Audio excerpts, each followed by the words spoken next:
How's it going, everyone? Ben here from Augment Guitars, and today we're going to be replacing the inlays and side dots with Luminlays. We're also going to be re-radiusing and leveling the fretboard and buffing it up to a nice shine. So without further ado, let's get into it.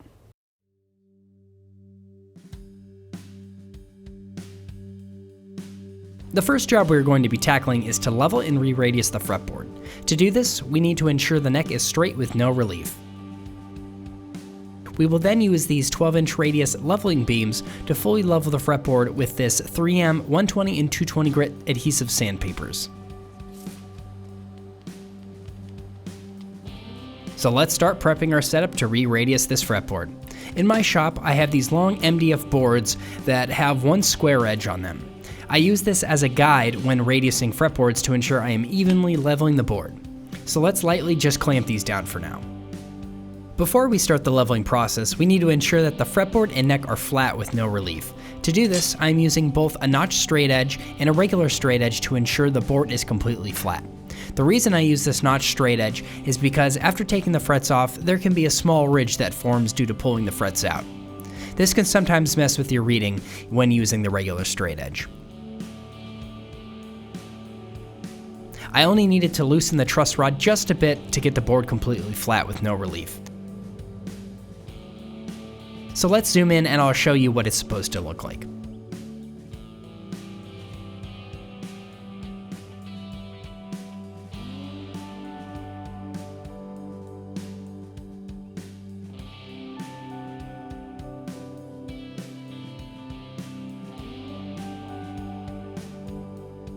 Now that the fretboard is flat with no relief, we can finish the re-radiusing setup. I'm using some 3M double-sided tape to attach the neck to my workbench to keep it from sliding around when we sand it with the radius beam.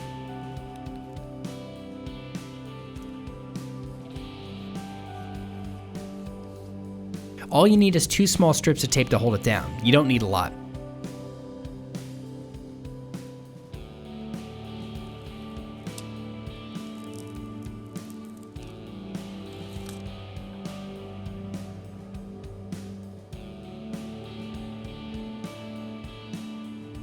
To ensure it holds, press down with firm pressure for about a minute or two.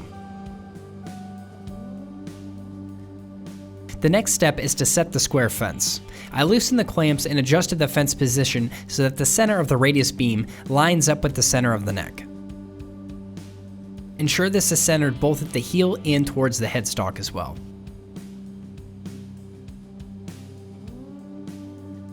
To take off the bulk of the wood, let's start sanding with 120 grit sandpaper.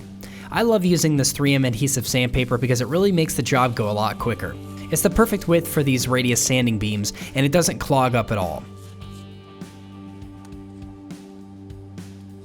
To trim the ends, I just used an old pair of scissors and a razor blade.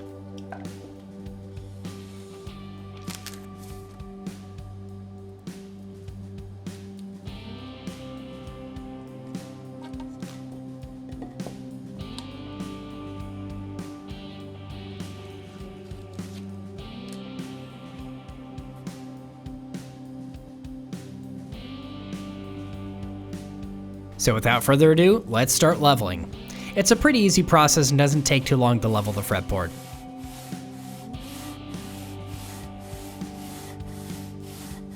Be sure to evenly distribute the pressure as we don't want to favor one side.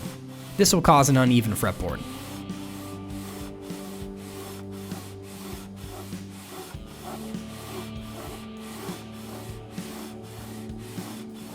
As you can see, we are really starting to make some progress on this fretboard. One thing you could do is mark the low spots with a pencil. This helps you track your progress to ensure you are leveling the whole fretboard. You will know when it is level when the pencil marks disappear. So let's get back to sanding.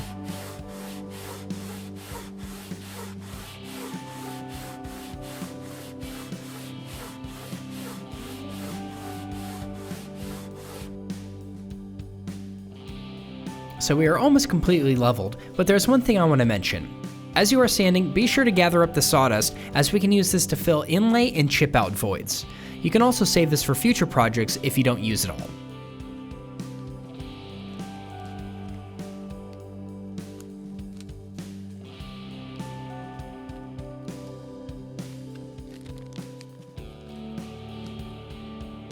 After sanding for a bit longer, we are officially leveled, radiused, and sanded to 120 grit. Alright. Since we are finished with the 120 grit sandpaper, let's remove it and put on some 220 grit. This sandpaper is still usable, so you can either save it for another radiusing job or, use it for other sanding jobs. What I like to do is save them and put them on my flat workbench. I then can use it for shaping and leveling nuts and saddles by hand, or with this nut and saddle height tool. It works great. Now let's get back to sanding. Once again, I am marking the board with a pencil to visually see my progress.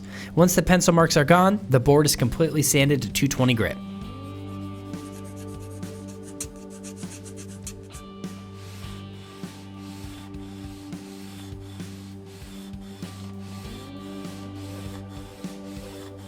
After about 10 minutes or so, we are almost there. Just a few more pencil marks to sand through and we're good to go.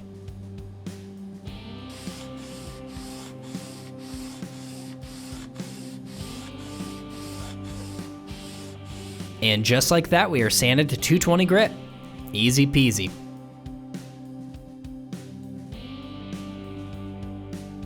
I vacuumed up all of the sawdust and wiped down the board with some naphtha. This is so I can visually see if I need to sand any large scratches, as well as see any chips and voids that I need to fill in the future. I see quite a few chips, so we'll need to address them here soon.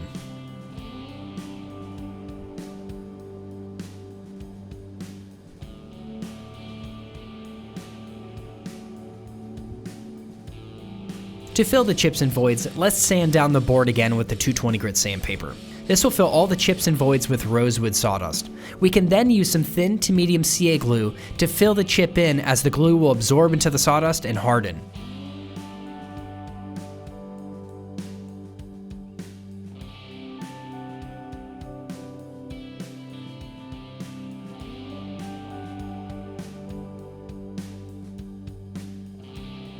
I did this to all the chips on the board and let it sit for a while to harden.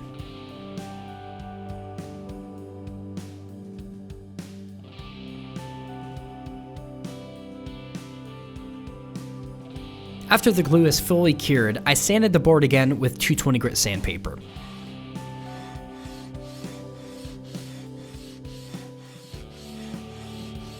You won't see these spots once we put the frets in and oil the board. They'll pretty much be invisible.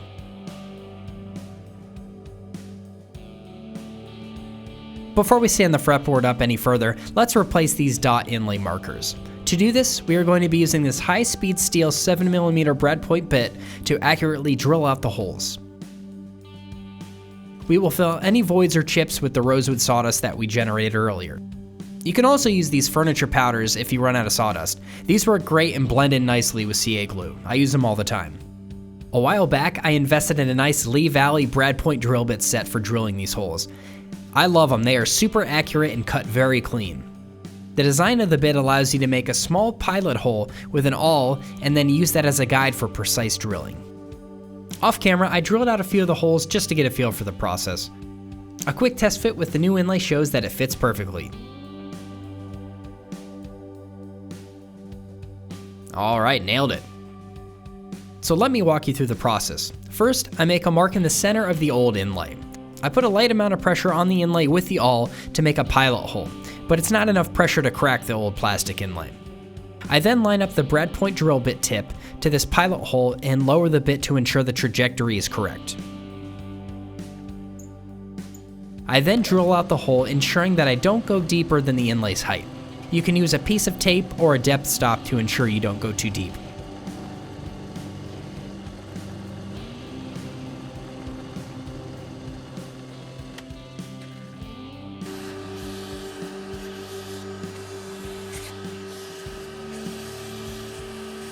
After drilling, do a quick test fit to ensure there are no issues. Another tip, you can set the depth stop after drilling your first hole. Lower the bit until it bottoms out and adjust your drill press's depth stop as needed.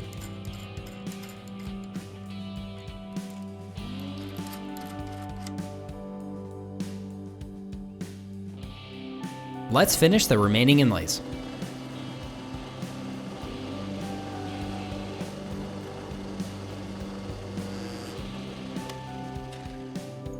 I usually save the 12th fret dots for the end as their depths need to be a little bit deeper than the other holes. This is due to the 12-inch radius. I lowered my depths off just a bit to allow for this change in depth.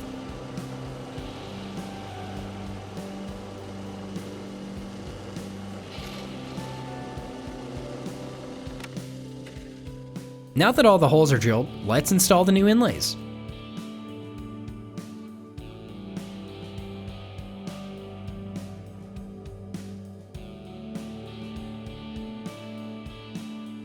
To do this, we are going to be using some medium viscosity CA glue to hold them in place.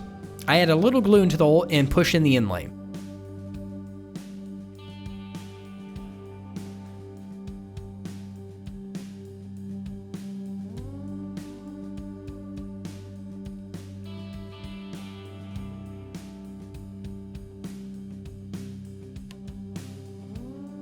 I then take my plastic fretting hammer and lightly tap it in until it's fully seated into the bottom of the hole.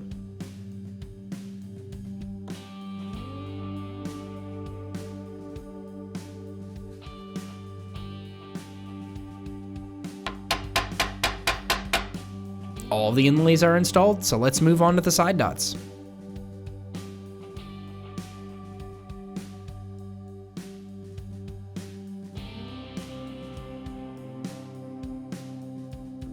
To drill out the side dots, we will once again be using a 3mm brad point bit and an awl. Once in place, we will cut them flush with my fret cutters and fill in any voids or chips with CA glue and rosewood dust.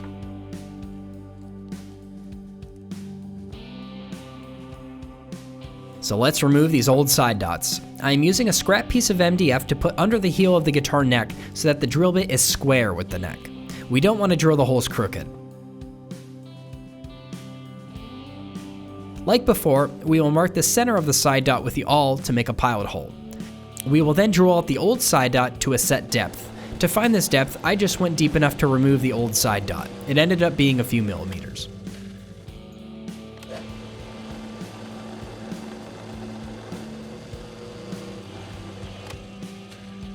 To install these side dots, we will follow the same process as the inlays. We will add a bit of CA glue into the hole and then press in the side dot material.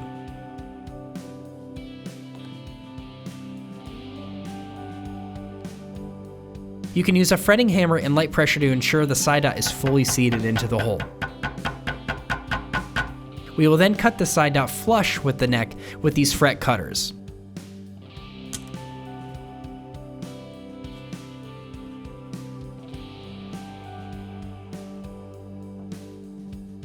We will repeat this process for all of the other side dots.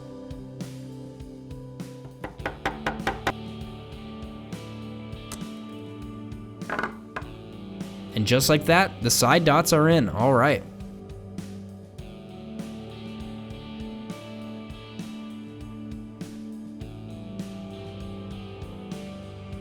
After letting the glue dry for around a day, it was time to flush up the inlays and side dots as well as sand the fretboard to 600 grit.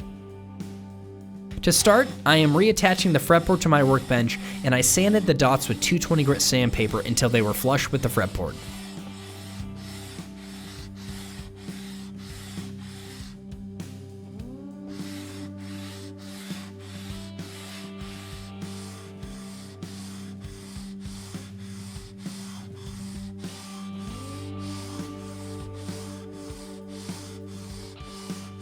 I added rosewood dust and super glue to all the inlays to fill any gaps or voids. This footage was unfortunately lost, but the process is pretty simple. The inlays turned out great, much better than the old plastic ones. I'm glad we did this.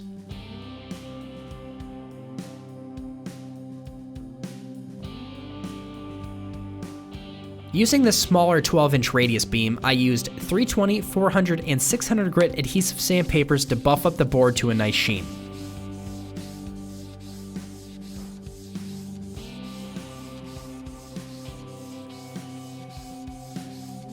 It's nice and silky smooth.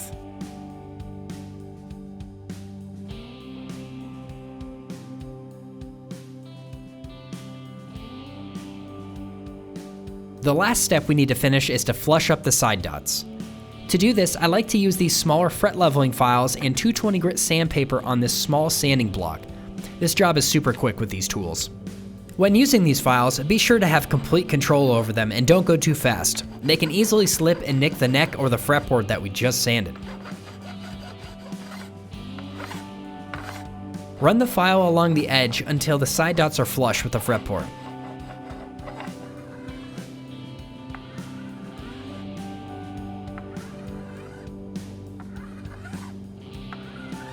I like to finish with the sandpaper as it leaves a nice smooth finish.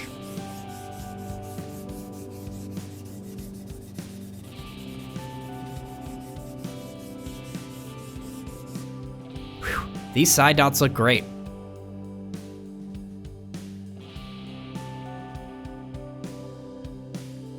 And that just about wraps up this episode. I'm really happy with how the inlays and side dots turned out. They look way better than the original plastic ones. I'm glad we took the time to do it.